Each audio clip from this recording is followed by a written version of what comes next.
Mono nylon मांजाचे 107 गट्टू कारसह एकूण 3,84,100 रुपये किमतीची मुद्देमाल जप्त करून 2 इसमांना MIDC चुंचाळे पोलिसांनी ताब्यात घेऊन केली धडाकेबाज कारवाई।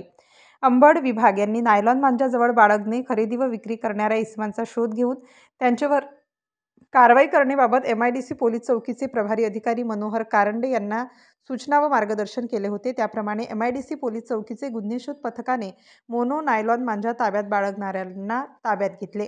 गुन्हेशोध पथकास मिळालेल्या गोपनीय बातमीनुसार एक सफेद रंगाच्या कारमध्ये पतंग उडविण्यास बंदी असलेला नायलॉन मांजा विक्री करण्याच्या उद्देशाने वाहतूक करीत आहे।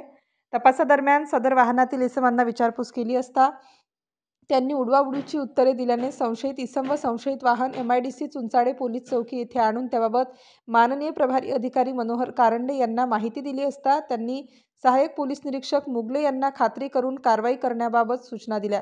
सहाय्यक पोलीस निरीक्षक मुगले यांनी लागलीच 2 पंचांना बोलावून सदर वाहनाची तपासणी व संशयित इसमांची विचारपूस केली असता सदर संशयित सचिन मधुकर शिंदे वय 28 वर्ष राहणार व एक विधी संघर्षित बालक असे सांगितले। तसे वाहनांची तपासणी केली असता सदर वाहनामध्ये नायलॉन मांजा मिळून आल्याने त्याबाबत सचिन शिंदे यास विचारणा केली असता त्यांनी सांगितले की सदर नायलॉन मांजा विक्रीसाठी ठेवलेला होता। सफेद रंगाच्या कारमधील 94,100 रुपये किमतीचे मोनोफिल गोल्ड मोनो KTC कंपनीचे नावाचे प्रत्येकी 900 व 700 रुपये किमतीचे एकूण 107 नायलॉन मांजाचे गट्टू व 3 लाख रुपये किमतीची सफेद रंगाची कार असा एकूण 3,94,100 रुपये किमतीचा मुद्देमाल पंचनामा करून जप्त करण्यात आला। सदर जप्त मुद्देमाल व आरोपी यांना ताब्यात घेऊन गुन्हा दाखल केला आहे। स्टार न्यूजसाठी मोहसिन पठाण, नाशिक।